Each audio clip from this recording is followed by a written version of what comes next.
బులెటిన్లో speed news చూద్దాం. జనవరిలో జరిగే జాతీయ రోడ్డు భద్రతా మాసోత్సవాలను విజయవంతం చేయాలని మంత్రి పొన్నం ప్రభాకర్ పిలుపునిచ్చారు. జాతీయ రోడ్డు భద్రతా మాసోత్సవాలు తీసుకోవాల్సిన కార్యాచరణపై సమీక్ష నిర్వహించారు.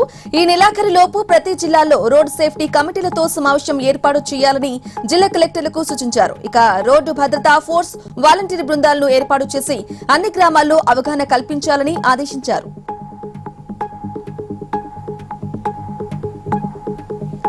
ధాన్యం కొనుగోలు చేసిన 24 గంటల్లోపే రైతులకు డబ్బులు జమ చేస్తున్నామని మంత్రి నాదెండ్ల మనోహర్ అన్నారు. కృష్ణా జిల్లా తొట్లవల్లూరులో ఆరబోసిన వడ్లను పరిశీలించారు.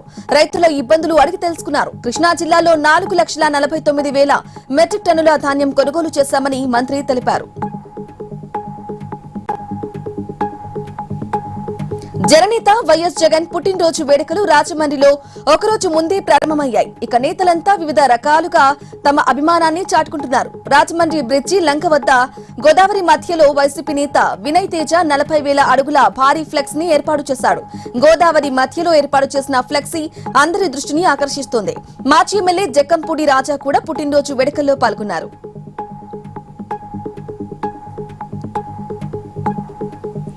ప్రకాశం జిల్లా కనిగిరిలో స్వచ్ఛంద్ర స్వర్ణాంధ్ర కార్యక్రమం నిర్వహించారు. ఎమ్మెల్యే ఉగ్ర నరసింహారెడ్డి పారిశుద్ధ్య సిబ్బందితో కలిసి చీపురు, పారపట్టి అటవీ పరిసరాలు శుభ్రం చేశారు. స్వచ్ఛాంధ్ర స్వర్ణాంధ్ర కార్యక్రమంలో భాగంగా ప్రతి ఒక్కరూ భాగస్వాములు కావాలని పిలుపునిచ్చారు.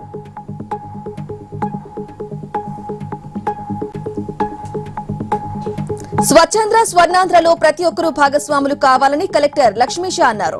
నందిగామలో స్వచ్ఛాంధ్ర స్వర్ణాంధ్ర కార్యక్రమం నిర్వహించారు. ప్రతి నెల 3వ శనివారం గ్రామాలు వాటిలో తప్పనిసరిగా స్వచ్ఛ కార్యక్రమం నిర్వహించాలని విజ్ఞప్తి చేశారు. పరిశుభ్రత నిత్య జీవితంలో భాగమవ్వాలని సూచించారు.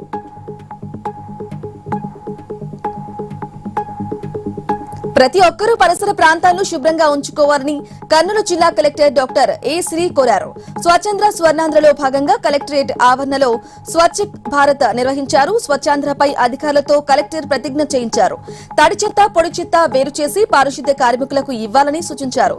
చెత్త నుంచి పవర్ ఉత్పత్తి చేసేందుకు అందరూ సహకరించాలన్నారు.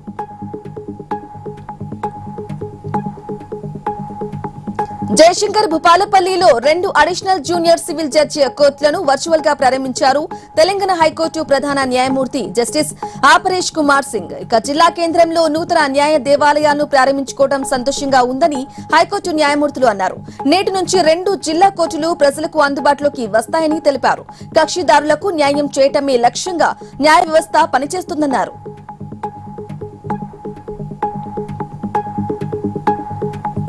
మంచిర్యాల జిల్లా బెల్లంపల్లిలో రోడ్డు విస్తరణ పనులు మళ్లీ మొదలయ్యాయి. స్థానిక ఎన్నికలు ఉండటంతో పనులకు కొంత విరామం ఇచ్చిన మున్సిపల్ అధికారులు పనుల్లో వేగం పెంచారు. శిశుమందిర్ రోడ్డుకు ఇరువైపులా నిర్మాణాలను తొలగిస్తున్న అధికారులను స్థానిక వ్యాపారులు అడ్డుకున్నారు. ఇష్టానుసారం కూల్చివేతలు చేయడం ఏంటని ప్రశ్నించారు. రేపటి వరకు నిర్మాణాలు తొలగించకపోతే తామే కూల్చేస్తామని కమిషనర్ తన్నీరు రమేష్ తెలిపారు. పశ్చిమ గోదావరి జిల్లా నర్సాపురం మున్సిపల్ అధికారుల తీరుపై వ్యాపారులు ఆగ్రహం వ్యక్తం చేస్తున్నారు. కొప్పర్తి వేణుగోపాల్ మున్సిపల్ కాంప్లెక్స్ ఆవరణలో డంపింగ్ యార్డ్ ఏర్పాటు చేయడాన్ని నిరసిస్తూ ఆందోళన చేపట్టారు. చెత్తను మున్సిపల్ కాంప్లెక్స్ వద్ద వేయటంతో తీవ్ర దుర్వాసన వస్తుందని వాపోయారు.